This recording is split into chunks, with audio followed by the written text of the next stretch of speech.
Hello dear friends, ఎలా ఉన్నారు? ప్రభు కృపను బట్టి మరొక లైవ్ స్ట్రీమ్ కార్యక్రమం ద్వారా మిమ్మల్ని కలుసుకోవడానికి మేము ఎంతో సంతోషిస్తూ ఉన్నాం. లాస్ట్ టైము మనం ఒక మంచి టాపిక్ మీద డిస్కస్ చేస్తూ వచ్చాం. అదే godly relationships in ungodly society. భక్తి లేని సమాజంలో భక్తి కలిగినటువంటి సంబంధాలు ఎలా ఉండాలి, బిబ్లికల్ ప్రాస్పెక్టివ్లో మనకి వినిపిస్తూ ఉన్నారు పాస్టర్ కె విజయ్ కుమార్ గారు. చాలా చక్కని విషయాలు మనం లాస్ట్ ఎపిసోడ్లో పార్ట్ 1లో మనం గమనించాం. ఇప్పుడు అంతకంటే ఇంకా విలువైన విషయాలు పార్ట్ 2లో మనం గమనించబోతున్నాం. ప్రత్యేకంగా ఈరోజు మన మధ్యలో ఆ ప్రోగ్రామ్ ఇవ్వడానికి మన ఇన్విటేషన్ని అంగీకరించి మన మధ్యలో ఉన్న పాస్టర్ కె విజయ్ కుమార్ గారికి ఫీబా ఇండియా పరిచర్ల పక్షంగా మా ప్రత్యేకమైన శుభవందనాలు తెలియపరుస్తున్నాం అండి. థ్యాంక్ యూ పాస్టర్ గారు for accepting hour request. Pastor గారు, మనం ఇంతకు ముందు చూసుకున్నట్లుగా ఇది కంటిన్యూటీగా పార్ట్ 2గా ఈ ప్రోగ్రామ్ మనం ఇస్తూ ఉన్నాం. ముఖ్యంగా దీంట్లో మనం ఇంపార్టెంట్గా మనం కొన్ని క్వశ్చన్ని డీల్ చేయబోతున్నాం. వాటిల్లో బైబిల్ ప్రిన్సిపల్స్ ప్రకారం కపుల్స్ మిస్అండర్స్టాండింగ్స్ని, అంటే భేదాభిప్రాయాలను, విభేదాలను, కాన్ఫ్లిక్ట్స్ని ఏ విధంగా నావిగేట్ చేయొచ్చు?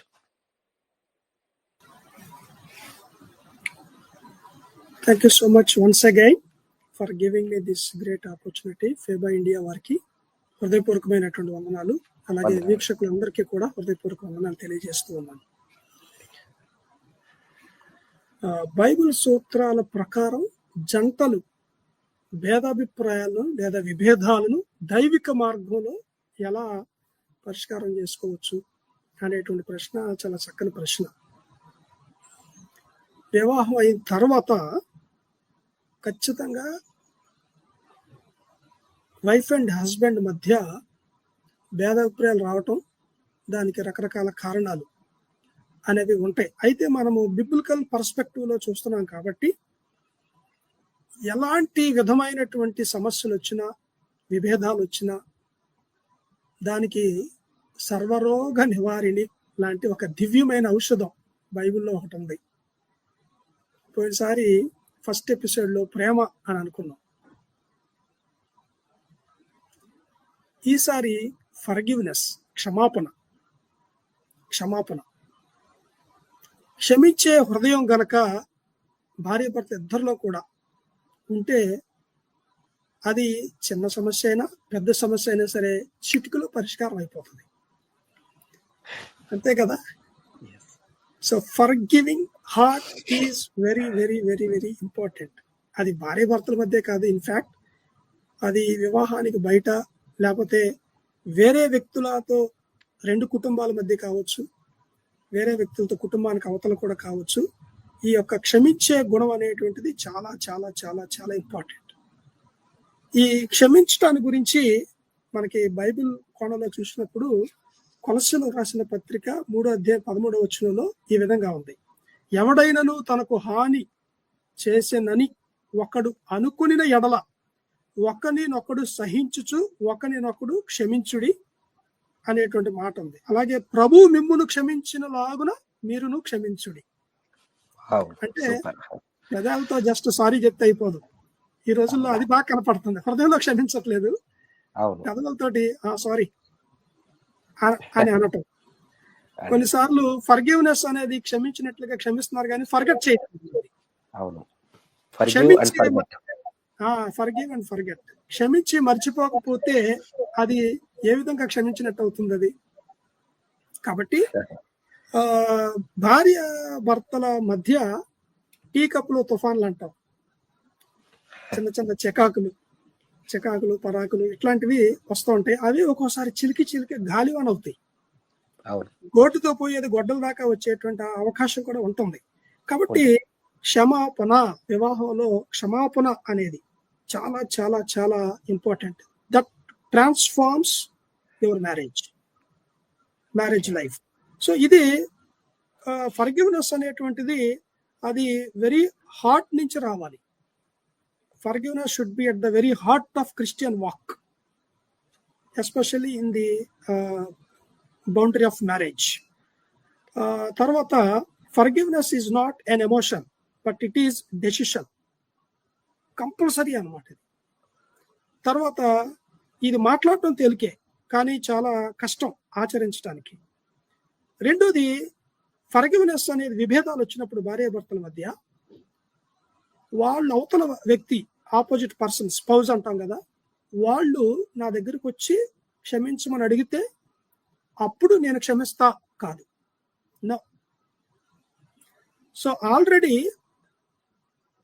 క్షమించటానికి సిద్ధపాటు మనసును కలిగి ఉండాలి. అంటే మన పార్ట్నర్ సారీ చెప్పినా చెప్పకపోయినా సరే క్షమించడం అనేటువంటిది ఒక క్రైస్తవ భర్తగా, భార్యగా విధి, వివాహ బంధం. పైగా ఇది పెళ్లి ప్రమాణాలు జ్ఞాపకం చేసుకోవాలి. మరణము మనల్ని ఎడబాపు వరకు, వ్యాధి యందు, బాధ యందు, అన్ని రకాల సిచ్యువేషన్స్ లో, physical, mental, spiritual, financial, what not, social, అన్ని బంధాల్లో కూడా క్షమాపణ అనేటువంటిది అవసరం. సో చనిపోయేంత వరకు కూడా వీ హ్యావ్ టు క్యారీ అనమాట that particular quality of forgiveness. So అయితే ఇక్కడ ఇది మన బాధ్యత అని గమనించుకోవాలి, క్షమించడం అనేది. తర్వాత నిజమైనటువంటి క్షమాపణ, it is not an action, it is an attitude. అది యాటిట్యూడ్ అంటే వైఖరి. క్షమించడం అనేది అది అంతరంగానికి సంబంధించింది, అది వైఖరి. ఓకే, పైకి క్షమించడం కాదు. ఒక యాక్షన్ లాగా చేసేసి సారీ నేను క్షమించేసాను పో అనేసేసి ఏదో జాలితోనో ఏదో దయతోనో ఏదో మెహర్బానీగా చెప్పడం కాదు, కానీ అది యాటిట్యూడ్ అనమాట. తర్వాత ఇది ఒక ఆప్షన్ కాదు. రేపటి రోజున మనం కలిసి కాపురం చేయాలి కాబట్టి ఎందుకు ఈ ఇబ్బంది, కాబట్టి మనం ఒక మాట సర్లే అని చెప్పేసి సర్దుకుపోదాం అన్నట్టుగా ఒక ఆప్షన్ లాగా దీన్ని పెట్టుకోవడం కాదు. ఫర్గివ్ మిమ్మల్ని క్షమించిన లాగున ఒకరినొకడు క్షమించుకొనుడి. It is in imperative mood అనమాట. సో ఇది కమాండ్ అన్నప్పుడు ఏం చేయాలి? ఐ హావ్ టు ఫర్గివ్, అంతే.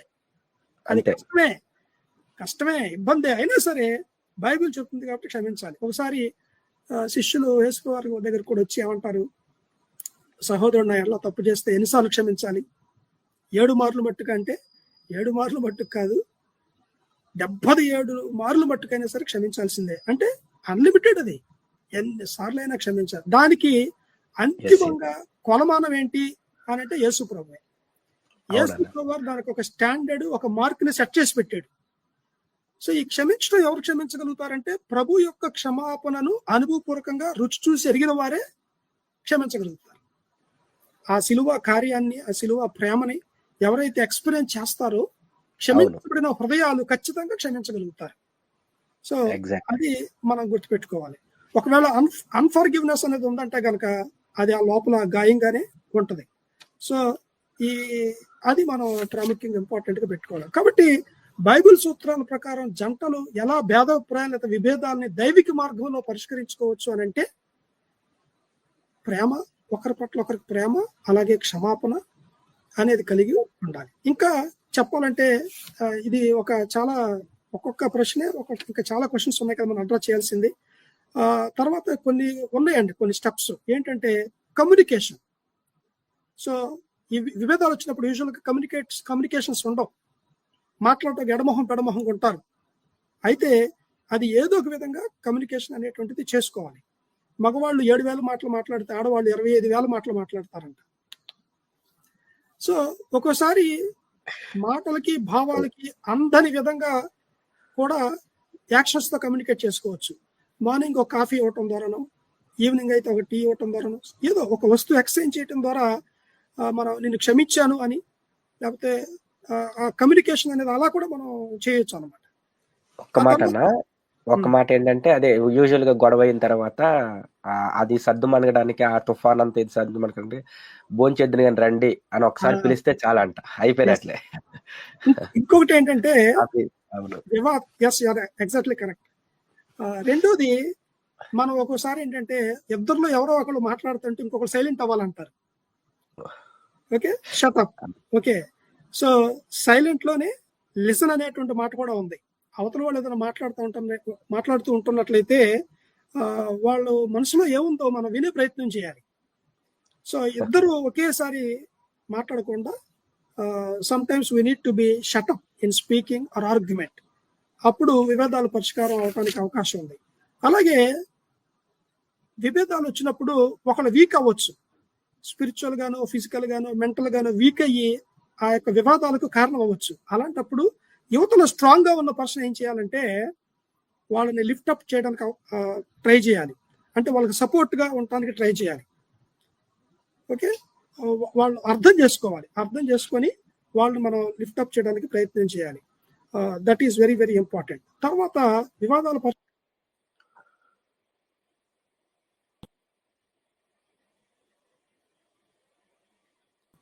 చూడాలి. ఒక ఇబ్బంది వచ్చింది, ఇబ్బంది వచ్చిన ప్రభు దగ్గరికి తీసుకెళ్ళాలి.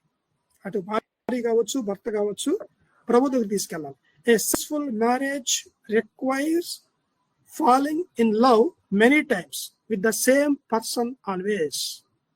ఒక విజయవంతమైనటువంటి దైవికమైన వివాహం యొక్క రహస్యం ఏంటంటే, లేకపోతే అవసరత ఏంటంటే, ఒకే వ్యక్తితోటి మళ్ళీ మళ్ళీ మళ్ళీ ప్రేమలో పడటం. ఇంకా గొడవ ఉంది, ప్రేమ దోషములను కప్పును అయిపోయింది.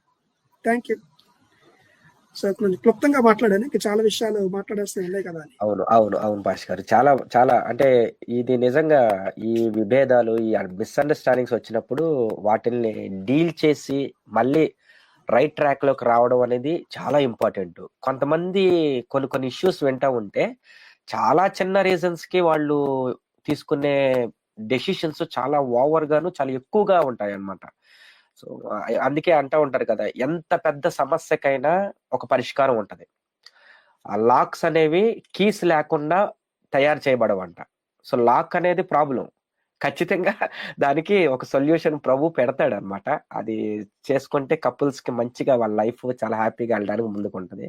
చాలా థ్యాంక్స్ పాస్టర్ గారు, మంచి విషయాలు చెప్పారు. ఇప్పుడు ఈ కపుల్స్ విషయాల్లో తమ బంధంలో యేసు క్రీస్తును ఎలాగా ఒక సెంటర్, వాళ్ళ రిలేషన్షిప్ లో ఒక సెంటర్ గా ఆయన్ని కేంద్రీకరించడానికి ఎలా ఆచరణాత్మకంగా చేయొచ్చు అంటారు? మీ మాటల్లో చెప్పండి. చాలా మంచి ప్రశ్న. క్రైస్ట్ సెంటర్డ్ ఫ్యామిలీ అని అంటాం కదా, క్రీస్తు కేంద్రిత కుటుంబం, క్రైస్ట్ సెంటర్డ్ ఫ్యామిలీ. సంసారంలో లేకపోతే వివాహ బంధంలో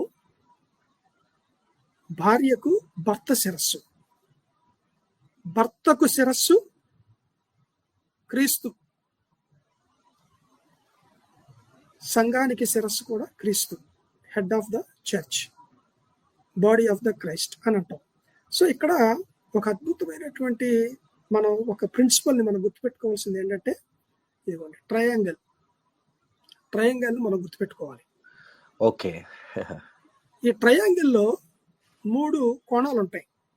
ఈ 3 కోణాల్లో పైన దేవుడు, ఇది ఒక ఇల్లు అనుకుంటే, ఒక క్రైస్తవ కుటుంబం అనుకుంటే, లేకపోతే సంబంధాలు అనుకుంటే, క్రీస్తు కేంద్రిత కుటుంబం అనుకుంటే, ఈ పైన గాడ్. సో ఇటు రైట్ సైడ్ కానీ లెఫ్ట్ సైడ్ కానీ ఒకవైపు హస్బెండ్, ఒకవైపు వైఫ్. సో ఇక్కడ దేవుడికి అలాగే భర్తకి సంబంధం సూచిస్తుంది ఒక గీత. ఇంకో గీత ఏమో భార్యకి అలాగే దేవునికి మధ్య సంబంధాన్ని, వ్యక్తిగత సంబంధాన్ని సూచిస్తా ఉంది. వీళ్ళిద్దరికి ఎప్పుడైతే ఇరువురికి విడివిడిగా వ్యక్తిగత సంబంధం దేవునితో ఉంటుందో, ఆటోమేటిక్ గా వైఫ్ కి హస్బెండ్ కి సంబంధం అనేది కూడా చక్కగా ఉంటుంది. సో క్రీస్తుని కేంద్రంగా ఉంచుకునే కుటుంబం ఏదైనా సరే ఈ నియమం అనేది తప్పని పరిస్థితి. దేవుడితో వ్యక్తిగతంగా భార్యాభర్తలు ఇరువురు కూడా సంబంధం కలిగి ఉన్నప్పుడు ఆటోమేటిక్ గా భార్యాభర్తలు ఇద్దరు కూడా వ్యక్తిగత సంబంధాలు, ఆరోగ్యవంతమైనటువంటి సంబంధాలు కలిగి ఉంటారు. అప్పుడు ఈ మధ్యలో పిల్లలు సేఫ్ గా ఉంటారు. ఈ మధ్యలో పిల్లలు సేఫ్ గా ఉంటారు. ఎక్కడ ఈ బంధం ఎట్లా ఓపెన్ అయినా సరే, ఎటు నుంచి ఎట్లా ఓపెన్ అయినా సరే, పిల్లలు బయటకు వెళ్ళిపోతారు. సాతానుడు ఆ పిల్లల్ని గ్రాప్ చేసే అవకాశం ఉంది. కాబట్టి ట్రయాంగిల్ లవ్ స్టోరీ అంటాను, చూసారా? మన వ్యాలంటైన్స్ డే థీమ్ తోటి లేకపోతే ఆ సందర్భం తోటి ఈ టాపిక్స్ వస్తున్నాయి కాబట్టి ట్రయాంగిల్ లవ్ స్టోరీ, దేవుడు, భర్త, భార్య, మధ్యలో పిల్లలు. ఈ బంధం అనేది వీక్ అయిపోకుండా, బలహీనపడకుండా చూసుకోవాలి. This is very very important and essential.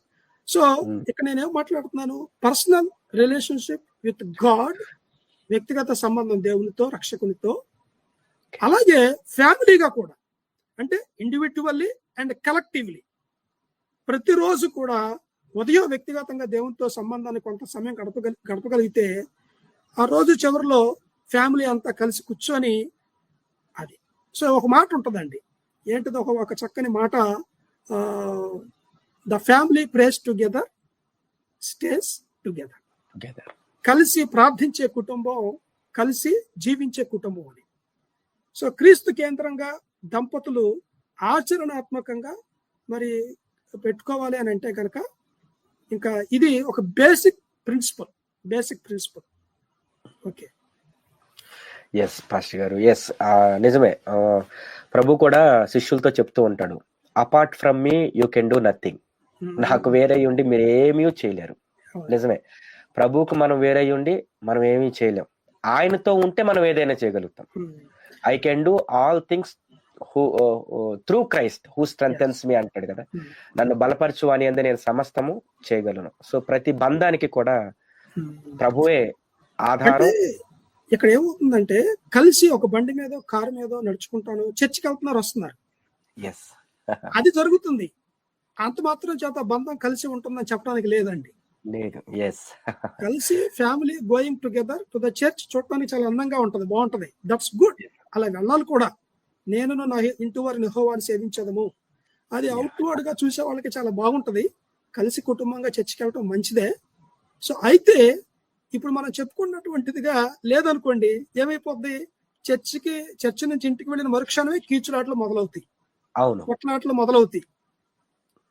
అందుచేత ఇది పర్సనల్ గా ఇప్పుడు మనం ఏదైతే చెప్పుకున్నామో అది ఇంపార్టెంట్. సో మీరు ఇంత చెప్తూ ఉంటే నా మనసులోకి నేను ఒక చోట చదివిన ఒక కొటేషన్ కూడా గుర్తొస్తామని పాస్ గారు. 2 చక్రాల బండికి స్టాండ్ అవసరం, అలాగే 2 బంధాల మధ్యలో అండర్స్టాండ్ అవసరం అంటూ ఉంటారు. స్టాండ్ అండర్స్టాండ్ అని. సో మనకి ప్రభు ఉన్నప్పుడే ఆ అండర్స్టాండింగ్ అనేది మనకి వస్తుంది పాస్టర్ గారు. ఎందుకంటే ఆయనే he is only our greatest teacher, counsellor, ఇంకా whatever it may be. దేవుడు ఉంటే భార్యని భర్తను ఇక వాళ్ళ మధ్యలో మీరు అన్నట్టుగా ఆ ట్రయాంగిల్ లో ఎవ్వరు దూరడానికి అవకాశం లేదు, వీళ్ళు బయటికి వెళ్ళడానికి అవకాశం లేదు. Because centre of the relationship is the Jesus Christ. Thanks pastor గారు. ఇప్పుడు మళ్ళీ మన కపుల్స్ వారి బంధాలలో యూజువల్ గా వాళ్ళ రిలేషన్షిప్ లో సాధారణంగా ఎదుర్కొనే కొన్ని క్యాజువల్ ఆపదలు ఏంటి, వాటిని బైబిల్ దృక్కోణంలో నుంచి మనం వాటిని ఎలా నివారించవచ్చు మీ మాటల్లో చెప్పండి భాష గారు. అంటే common fit false that couples face in there relationship and how can they avoid them from a biblical perspective, చెప్పండి భాష. ఇది అందరికీ తెలిసిందే, నేను చెప్పేది ఏం లేదు, సమస్యలు అందరికీ తెలిసిందే, కానీ పరిష్కారాలు మనకు కావాలి. కామన్ గా ఈ యొక్క భార్య భర్తలు పెళ్ళైన తర్వాత, పెళ్ళైన కొత్తలో కానీ పెళ్ళైన తర్వాత ఇయర్స్ గడుస్తున్నప్పుడు కానీ సాధారణంగా వారికి ఎక్కడి నుంచి ప్రాబ్లమ్స్ వస్తాయి అని అంటే ఇరుపక్షాల కుటుంబాల నుంచే వస్తాయి చాలాసార్లు.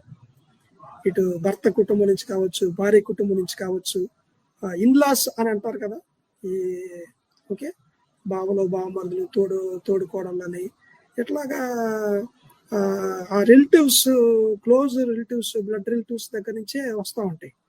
సో దీనికి అందరికీ విషయం ఏంటంటేనండి తెలుసు, కానీ ఆచరణలోకి పెట్టకపోవటం వల్ల సమస్య ముఖ్యంగా ఉంటుంది. సో ప్రతి వివాహ మ్యారేజ్లు సర్వసాధారణంగా క్రైస్తవులందరికీ తెలిసినాయి. ఏ వివాహానికి వెళ్ళినా సరే ఏ వాక్యం చెప్తారు, అక్కడ ఏ వర్తమానం చెప్తారో అందరికీ తెలిసిందే. అక్కడ ఒక చక్కని మాట ఏంటంటే లీవింగ్, క్లింగింగ్, విడుచుట, హత్తుకోవటం అనేది ఉంది. మరి భార్య భర్తలు ఇద్దరు కూడా వారి యొక్క తల్లిదండ్రులను విడిచి ఒకరినొకరు హత్తుకొని వారు ఏక శరీరంగా ఉంటారు. దేవుడు జతపరిచిన వారిని నరులు వేరు చేయకూడదు అని చక్కని మాట ఉంది. అది చాలా మందికి గ్రహింపు రావట్లేదు. వివాహం అయిన తర్వాత కూడా వారు వారిని విడిచిపెట్టడానికి ఇష్టపడట్లేదు. అలాగే వివాహమైన దంపతులు కూడా నా తమ్ముడని, లేకపోతే ఇంకొకరు రిలేషన్స్ ఉంటాయి కదా, రకరకాల రిలేషన్స్. సో ఇటు ఆడపిల్లలు కానీ, ఇటు వివాహం అయిన తర్వాత మగ వ్యక్తి కానీ, అంటే రిలేషన్స్ బ్రేకప్ చేసుకోమని చెప్పడం లేదు, కానీ వీళ్ళిద్దరూ కలిసి ఉండకుండా వారిని మధ్యలోకి తీసుకొచ్చే ప్రయత్నాలు జరుగుతూ ఉన్నాయి. ఓకే, అది అర్థం చేసుకోవాలి మొట్టమొదటిగా. ఇప్పుడు తల్లిదండ్రులు విడిచి అన్నప్పుడు బాధ్యతలు విడిచిపెట్టమనట్లేదు. వాళ్ళు ఏజ్ అవ్వచ్చు, సిక్ అవ్వచ్చు. సో వాళ్ళ విషయంలో ఇటు అమ్మాయి కానీ అబ్బాయి కానీ వాళ్ళ రెస్పాన్సిబిలిటీస్ వాళ్ళ పరిధుల్లో వారు ఖచ్చితంగా చేయాలి. కానీ అలా కాకుండా ప్రతి దాంట్లో ఫోన్ చేయటం, వాళ్ళని ఇన్వాల్వ్ చేయటం, ఇవి వస్తూ ఉన్నాయి. ఇవి రావటం వల్ల ఏమవుతుంది అనమాట, వీళ్ళ బంధానికి పీటలు ఏర్పడేటువంటి అవకాశం ఏర్పడతా ఉంది. సో నేను ఒక పాస్టర్గా చాలా మంది కపుల్స్ ని గమనిస్తూ ఉంటున్నప్పుడు ముఖ్యంగా ఏంటనమాట, ఈ సమస్యలు ఎక్కువగా వస్తాయి అన్నమాట.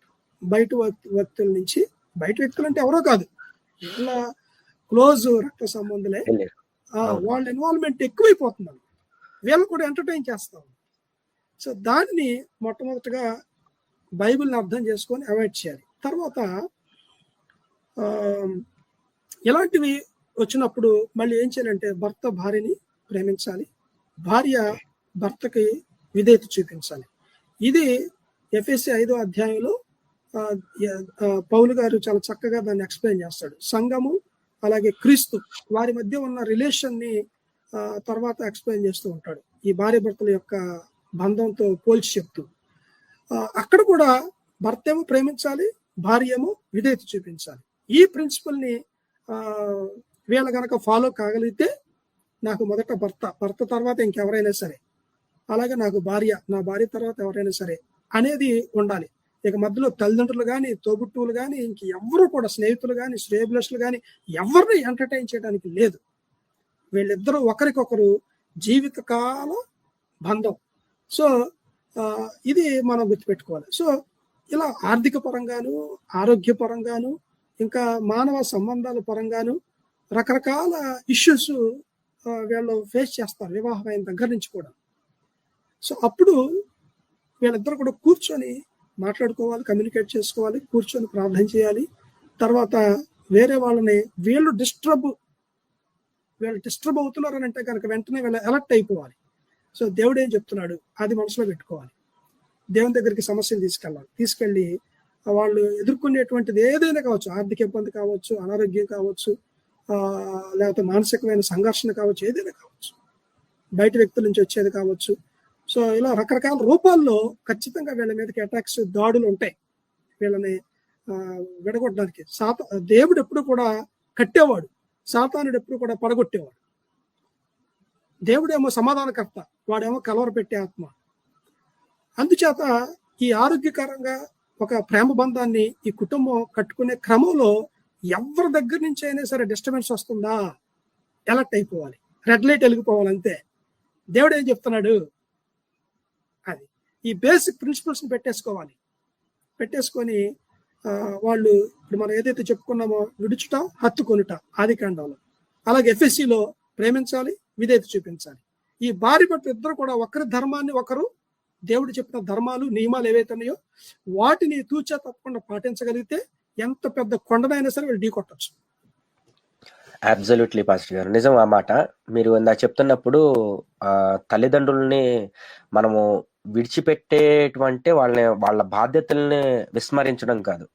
బైబిల్ చెప్తుంది అదే కదా, మనం తల్లిదండ్రులను సన్మానించువాడు దీర్ఘాయుష్మంతుడగును. సో సన్మానించడం, వాళ్ళ విషయంలో కేర్ తీసుకోవడం. చాలా బంధాల్లో పాస్టర్ గారు ఇది ఒకటి మిస్ అవుతుంది. భార్యాభర్తలు అయిపోయిన తర్వాత ఇప్పుడున్న ప్రజెంట్ ఈ 21st సెంచరీలో ఏంటంటే ఎక్కడికక్కడ సపరేట్ అయిపోవటం. వాళ్ళు ఏమైపోయినా మనకు పర్లేదు, వాళ్ళు ఎలాగపోయినా మనకు పర్లేదు, మనం మాత్రం జాగ్రత్తగా ఉండాలి, నీట్ గా ఉండాలి, మనం బాగుండాలి అన్న ఇదిలో ఉంటారు. కానీ వాళ్ళని కూడా మనం ఇది చేసుకోవాలన్న పాయింట్ నిజంగా చాలా వ్యాలిడ్ పాయింట్. యాజ్ వెల్ మీరు ఇందాక అన్నట్టుగా థర్డ్ పర్సన్ నుంచే మనకి ఎక్కువ, వీళ్ళిద్దరి మధ్యలో ఎవరైతే దూరతారో, ఆదాము హవ్వలు చాలా బాగున్నారు పాస్టర్ గారు ఇన్ ద బిగినింగ్, కానీ వాళ్ళ మధ్యలోకి ఒకడు దూరాడు అనమాట. ఎప్పుడు దాకా వాళ్ళకి ఒకటే వాయిస్, దేవుడు వాయిస్, దేవుని మాట. ఆ మాటకే ఎప్పుడు ఆ మాటలో వింటా ఉన్నప్పుడు బాగుంటా ఉండేది.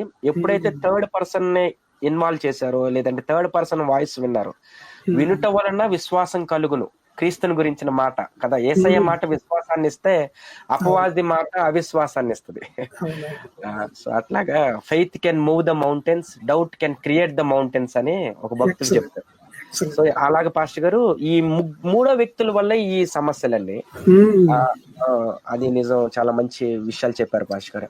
మూవింగ్ టు అనదర్ ప్రశ్న పాస్టర్ గారు, ఏంటంటే చాలా ఇంపార్టెంట్ ఇది, ఈ మన మ్యారేజ్ విషయమై బైబిల్ ఏం బోధిస్తుంది, ముఖ్యంగా స్త్రీ పురుషుల మధ్యలో వివాహానికి ముందు వాళ్ళు ఎలా ఉండాలి అనే విషయం మనం మాట్లాడుకుంటే బాగుంటది పాస్టర్ గారు.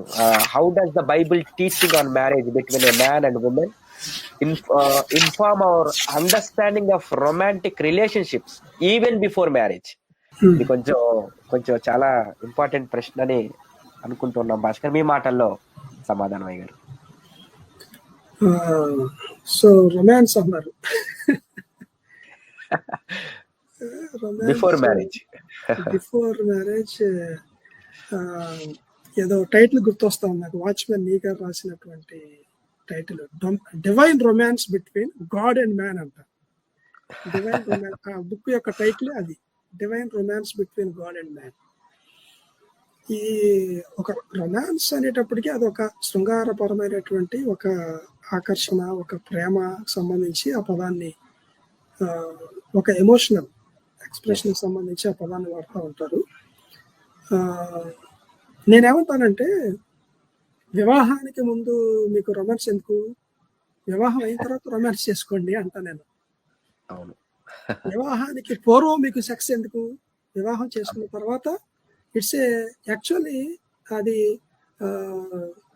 With in the marriage sex అనేది హోలీ. దేవుడు దాన్ని ఒక పరిశుద్ధమైనటువంటిది, దేవుడు దాన్ని పరిశుద్ధమైనటువంటి ఒక లక్షణంగా ఇచ్చాడు అది స్త్రీ పురుషులకి. సో వాళ్ళిద్దరు యొక్క రిలేషన్స్ ని దగ్గర చేసేది కేవలం సెక్సే కాదు, అది ఒక పార్ట్ ఆఫ్ లైఫ్ అంతే. సో చాలా మంది యువతి యువకులు ఏంటంటే, వివాహానికి ముందు వాళ్ళ ఒక సర్టెన్ ఏజ్ వచ్చేసిన తర్వాత ఈ ఆకర్షణ అనేది ఉంటుంది, అలాగే సెక్సువల్ డిజైర్స్ అనేటువంటివి వారిలో హార్మోన్స్ డెవలప్ అవుతున్న కొద్దీ, సో అది ఒక పర్టికులర్ ఏజ్ వచ్చేటప్పటికి, ముఖ్యంగా టీనేజ్, ఆ తర్వాత వివాహానికి ముందు ఇంకొంచెం యంగేజ్, టీనేజ్ దాటిన తర్వాత వచ్చేటప్పటికి ఈ ఆకర్షణ అనేటువంటిది వస్తుంటది. ఈ ఆకర్షణ అనేటువంటిది వాస్తవానికి అది ఆరోగ్యవంతమైన లక్షణమే. స్త్రీ పురుషులకి ఆకర్షణ అనేది ఉంటుంది, అలాగే వారిలో ఆ సెక్సువల్ డిజైర్స్ అనేవి ఉంటాయి, అవి దేవుడు పెట్టినటువంటివి, అవి యాక్టివేట్ అవుతూ ఉంటాయి.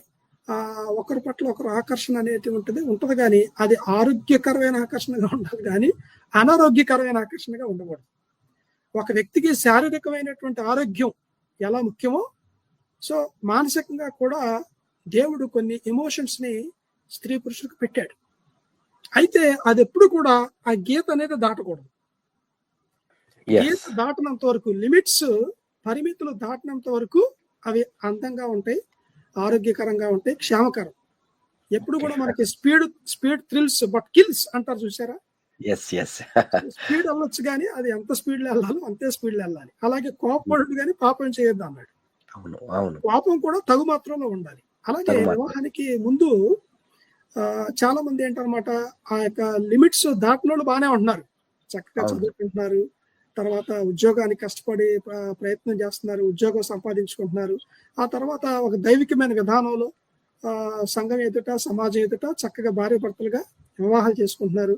ఆ తర్వాత సంసార జీవితంలో చక్కగా సాఫీగా సాగిపోతున్న వాళ్ళు చాలా మంది ఉన్నారు. కానీ ఎవరైతే వివాహానికి ముందే కాలు జారుతున్నారు, జారుడు మెట్లు ఏ విధంగా కాలు జారుతున్నారు, ఒక 4 slippery steps to your affairs మనం చూసినట్లయితే, అన్గాడెడ్ మైండ్, అదుపులో పెట్టుకోనటువంటి మనసు. ఏదో అంటారుగా, కోరికలకే గుర్రాలు అయితేనా రెక్కలు వస్తే అంటారు కదా. సో అన్గాడెడ్ మైండ్ అంటే గాడ్ చేయబడినటువంటి మనసు, అది పరిపరి విధాలుగా వెళ్ళిపోతూ ఉంటది. ఆలోచనలకి హద్దు అదుపు ఏముంది. సో దానికంటూ మనం ఒక హద్దు నో అనేది చెప్పకపోతే అది మనం ఎక్కడికైనా తీసుకెళ్తుంది. అది ఒక జారుడు మెట్టు. మన ఆలోచనలే ఏమవుతాయి అన్నమాట, హృదయం నిండిన దాన్ని బట్టి నోరు మాట్లాడుతుంది. మన ఆలోచనలే తర్వాత యాక్షన్స్ గా బయటకు వస్తాయి. ఓకే, నిర్ణయాలుగా బయటకు వస్తాయి. కాబట్టి మైండ్ చాలా జాగ్రత్తగా పెట్టుకోవాలి. తర్వాత హార్ట్, ఎన్ అన్గాడెడ్ హార్ట్, నరుని హృదయం యొక్క తలంపులలోని ఊహంతయు కేవలం చెడ్డది. ఆదికాండం 6వ అధ్యాయం 5వ వచనంలో ఉంటుంది. హృదయం యొక్క తలంపులలోని ఊహంట. సో దాన్ని మనం గాడ్ చేసుకోవాలి. అందుకే హృదయము అన్నిటికంటే మోసకరమైనది, ఘోరమైన వ్యాధికరం. సో ఆ హృదయంలో నుంచే ఈ చెడిపోయిన ఆలోచనలు, ఊహలు ఇవన్నీ వస్తూ ఉంటాయి. కాబట్టి దాన్ని గాడ్ చేసుకోవాలి. అలాగే హృదయం నిండిన దాన్ని బట్టి నోరు మాట్లాడుతుంది. కాబట్టి ఇంకొక జారుడు మెట్టు ఏంటనంటే మైండ్, హార్ట్, తర్వాత మౌత్, అన్గాడెడ్ మౌత్. ఆ తర్వాత 4వది బాడీ. ఎప్పుడైతే నీ మనసు, ఆలోచనలు అదుపు తప్పుతాయో, నీ హృదయం అనేది పరిపరి విధాలుగా వివాహానికి ముందు ఆపోజిట్ సెక్స్ తోటి పాపం చేయాలని ఆశపడుతూ ఉవ్విళ్ళు ఉరుతా ఉంటుందో, ఇక అప్పుడు ఏమైపోయి లోపల అంతా కూడా తయారైపోయింది. ఇక బాడీ కంట్రోల్లో ఉండదు. ఇంకా అవకాశం కోసం ఎదురు చూస్తూ ఉంటుంది. అందుచేత వివాహానికి పూర్వం చాలా మంది ఏంటంటే ఈ ఆలోచనల్ని, హృదయాన్ని, అలాగే నోరు, ఈ ఆలోచనలను బట్టి హృదయం నిండిన దాన్ని బట్టి నోరు మాట్లాడుతుంది. ఇక కాబట్టి వీడు హై స్కూల్లో చదివేవాడికి ఐ లవ్ యూ ఎందుకు, లేకపోతే కాలేజీలో చదివేటువంటి వాడికి ఐ లవ్ యూ ఎందుకు? వాడు ఒక స్టూడెంట్గా వాడు ప్రైమరీ డ్యూటీ ఏంటి? స్టడీస్, చదువుకోవాలి. That is his primary duty. అప్పుడే వాడికి అమ్మాయిల గురించి, అబ్బాయిల గురించి, వీటి గురించి కాన్సన్ట్రేషన్ ఏముంటుంది, అంత మెచ్యూరిటీ ఏముంటుంది, మైండ్ మెచ్యూరిటీ. సో ఈ ఆకర్షణకు లోనైపోయి కొంతమంది ఏం చేస్తారన్నమాట, వీటన్నిటిని అదుపు తప్పుతున్నారు. అదుపు తప్పటం వల్ల వాళ్ళు వివాహానికి ముందే ఈ శృంగార కార్యకలాపాలు చేసేటువంటి పరిస్థితులకు కూడా దిగజారిపోతున్నటువంటి పరిస్థితి. సో అది బైబిల్ చాలా తీవ్రంగా ఖండిస్తుంది. వివాహానికి ముందు sex before marriage is sin, జారత్వము. బైబిల్ దాన్ని ఖండిస్తూ ఉంది. కాబట్టి యవనస్తులు తప్పక తృప్తులుతారు. అయితే యెహోవా కొరకు ఎదురు చూసేవారు బలం పొందుతారు. పక్షిరాజుల రెక్కలు చాపి పైపైకి ఎగురుతారు. అలాగే నేను పాపంలో పడిపోకుండానట్లుగా నీ వాక్యాన్ని హృదయంలో ఉంచుకున్నాను అనేటువంటి మాటలు ఉన్నాయి. కాబట్టి యవనస్తులు, ముఖ్యంగా ఈ యొక్క క్రిస్టియన్ బ్యాక్గ్రౌండ్ ఉన్నటువంటి యవనస్తులకు కూడా ఈ శోధనలు, లేకపోతే మ్యారేజ్కి ముందే పాపంలో పడిపోయేటువంటి అవకాశాలు ఉన్నాయి. ఎందుకంటే బయట ప్రపంచం యొక్క ఇన్ఫ్లుయెన్స్, ఎఫెక్ట్ మన మీద ఎక్కువగా పనిచేస్తూ ఉంటుంది. సో వాళ్ళందరూ విచ్చలవిడిగా ఉంటా ఉంటే, అన్కంట్రోల్డ్గా ఉంటుంటే, ఈ దైవికమైన భక్తులు పెంచబడి బయటికి చదువుకోవటానికి వెళ్ళేటువంటి యువకుల మీద ఏంటంటే అది పడుతుంది. వాళ్ళు ఫోన్లో రాత్రంతా మాట్లాడుకుంటూ ఉంటారు, గిఫ్ట్స్ ఇచ్చుకుంటూ ఉంటారు, ఏదో ప్రేమ ఉన్నట్టుగా ప్రేమ ఒలకపోసుకుంటూ ఉంటారు. తర్వాత ఈ యొక్క చాటింగ్ల తర్వాత చీటింగ్లు అవన్నీ తర్వాత విషయం. ముందు మాత్రం చాలా ఆకర్షణీయంగా ఉంటది. ఆ ఇన్ఫ్లుయెన్స్ అంతా కూడా వీళ్ళ మీద పనిచేసి వీళ్ళు కూడా తాను అంటారు కదా,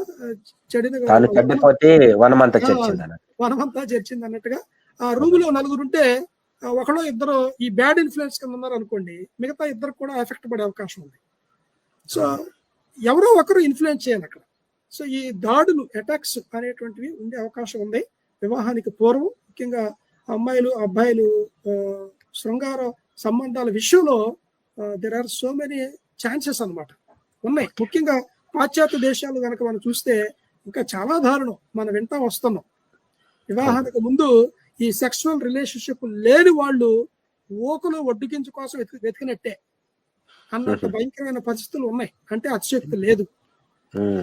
కాబట్టి చాలా కేర్ఫుల్ గా, ఈ బిబిలికల్ గా మనం అర్థం చేసుకొని మన ఏమంటారు శరీరాల్ని వివాహం కోసం స్త్రీ పురుషులు ఇద్దరు కూడా నమ్మకంగా కాపాడుకుంటూ, నాకు కాబోయేటువంటి భర్త, నాకు కాబోయేటువంటి భార్యకి ఈ శరీరం సొంతం, దీన్ని నేను అపవిత్రం చేసుకోకూడదు అని చెప్పేసి వివాహం బంధం వరకు కూడా చేసుకోబోయే వ్యక్తి కోసం నేను కాపాడుకోవాలి.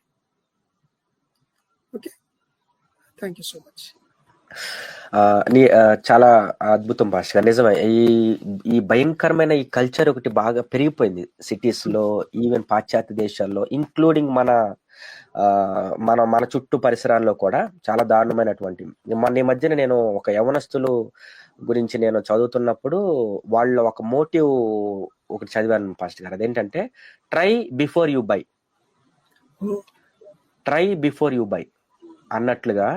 ఈవెన్ అంటే వీళ్ళు వివాహానికి ముందు అదేదో పెద్ద ఘనకార్యం లాగా చాలా మంది యవ్వనస్తురాండ్రు భయంకరమైనటువంటి, మనం నిజంగా మనం ఏం ఎత్తుతాం అది కోస్తామని బైబిల్ చాలా క్లియర్ గా చెప్పింది. definitely. మనకి ప్యూర్ మంచి హస్బెండ్ కావాలి అని ఒక అమ్మాయి కోరుకుంటున్నప్పుడు, సేమ్ వే హస్బెండ్ కూడా నాకు ఒక మంచి అమ్మాయి కావాలని కోరుకుంటాడు. Definitely. మనం పర్ఫెక్ట్ గా లేకుండా మనం ఇంకొక వ్యక్తి పర్ఫెక్ట్ గా రావాలని ఎక్స్పెక్ట్ చేయటం అనేది అది మాక్సిమం జరగని పనేమో. అవును. మనం అందుకే మనల్ని గమనిస్తున్న దేవుడికి మనం ఖచ్చితంగా న్యాయబద్ధంగా నీతిగా బ్రతకడం అనేది మనం ఇందాక మీరు అంటున్నప్పుడు వద్దు అని హద్దు పెట్టుకున్నాడు. నోవహు వద్దు అని హద్దు పెట్టుకున్నాడని మేము అప్పట్లో Yes. చదువుకున్న రోజుల్లో చెప్తా ఉండేవాళ్ళం. నోవహు చెయ్యొచ్చు పాస్టర్ గారు, అందరూ చేస్తున్నప్పుడు నోవహు ఒక్కడే ఏంటి ప్రపంచం మొత్తం ఎదుగుతా ఉంటే దేవుడికి ఒక్క నోవహు కనిపించాడంట, ఇంకెవరు కనపడలేదు ఆయనకి. నోవాకి 3 కొడుకులు ఉన్నారు, 3 కోడళ్ళు ఉన్నారు. వాళ్ళు లోకం చెడిపోతున్నట్టు వీళ్ళు చెడిపోవచ్చు ఈజీగా, కానీ వాళ్ళు ప్రభువుని గట్టిగా పట్టుకున్నారు. సో ఐ థింక్ జారత్వం అనేది భయంకరమైన పాపం. బైబిల్ ఈవెన్ చాలా లోతు Yes. దినాల్లో కూడా సొదొమ గొమొర్రా Yes. ఎంత భయంకరమైన ప్లేస్ అది. భయంకరంగా, అవును. నీతిమంతుడైన లోతు అని న్యూ టెస్ట్మెంట్ లో ఆయన గురించి టెస్టిమనీ రాయబడింది. ఎస్. విచిత్రం ఏంటంటే భాష గారు మీరు అన్నట్లు చాలా మంది భక్తిగా ఉంటున్నారయ్యా. కుటుంబాల్లో భార్య భర్తలు భక్తిగా ఉంటున్నారు కానీ పిల్లలు తప్పిపోతున్నారు. ఎగ్జాంపుల్ లోతు మంచి భక్తిపరుడు, నీతిమంతుడు అని రాయబడింది, కానీ భార్య పిల్లల విషయాల్లో అలా లేదు. నోవహు విషయంలోకి వచ్చేప్పటికి తను ప్లస్ తన కుటుంబం దేవుని కృపలో వాళ్ళు భక్తిగానే ఉండడం మనం చూస్తున్నాం. సో ఐ థింక్ మనం ఈ పిల్లల విషయాల్లో ఈ పిల్లలకి మనం యూత్ కి మనం ఇచ్చేటటువంటి మీ మాటల ద్వారా ఇచ్చే సందేశం as per my understanding Bible చాలా క్లియర్ గా చెప్తుంది, వార్న్ చేస్తుంది. పరలోకం వెళ్ళని వారి లిస్టుల్లో జారులు కూడా ఉన్నారు, జారత్వం కూడా ఉంది, వ్యభిచారులు ఉన్నారు. పెళ్లికి ముందు పాపం చేయడం తప్పే, పెళ్లి తర్వాత పాపం చేయడం తప్పని బైబిల్ చాలా క్లియర్ గా చెప్తుంది, అది ఖండిస్తుంది కూడా. చాలా మంచి సందేశం పాస్టర్ గారు. సిన్స్ మనకి సమయం కూడా అవుతుంది కనుక ఈ మంచి విషయాలు గాడ్లీ రిలేషన్షిప్స్ ఇన్ అన్గాడ్లీ సొసైటీలో, భక్తి లేని సమాజంలో భక్తి కలిగిన సంబంధాలు ఎలా ఉండాలో, ఎలా ఉంటే బాగుంటుందో, నాట్ ఓన్లీ ప్రాబ్లమ్స్ కి మంచి సొల్యూషన్స్ కూడా మీరు తీసుకొని వచ్చారు. చాలా థ్యాంక్ యూ పాస్టర్ గారు, చాలా థ్యాంక్ యూ. ప్రభు చిత్తం అయితే భవిష్యత్తులో మరికొన్ని ఇట్లాంటి ఇంట్రెస్టింగ్ టాపిక్స్ మీద మన యొక్క టాక్ ని కొనసాగిద్దాం. Thank you dear friends. ఈ కార్యక్రమం మీ అందరికి ఉపయోగకరంగా ఉన్నదని మా అభిప్రాయం. అలాగే మీ సలహాలు, మీ యొక్క సూచనలు మాతో పంచుకోవడానికి, మాకు తెలియపరచడానికి మా మెయిల్ ఐడి info@fibaonline.org, అలాగే మా మొబైల్ నంబర్ 9480585039. ఈ కార్యక్రమం తిరిగి మరలా మనకి ఇదే రోజు రాత్రి 10:30 గంటలకు ఫీబా ఆన్లైన్ యాప్ ద్వారా మీరు వెబ్సైట్ ద్వారా కూడా వినొచ్చు. www.fibaonline.org అనే వెబ్సైట్ ద్వారాను, ఈవెన్ ఫీబా ఆన్లైన్ అనే ఇంటర్నెట్ రేడియో యాప్ ద్వారా కూడా మీరు వినవచ్చు. మళ్ళీ నెక్స్ట్ వెడ్నెస్డే తిరిగి మరొక క్రొత్త టాపిక్ తో మిమ్మల్ని అందరినీ కలుసుకోవడానికి మేము వెయిట్ చేస్తూ ఉన్నాం. అంతవరకు సెలవు తీసుకుందాం. Thank you, God bless you. Thank you pastor గారు, థ్యాంక్ యూ వెరీ మచ్.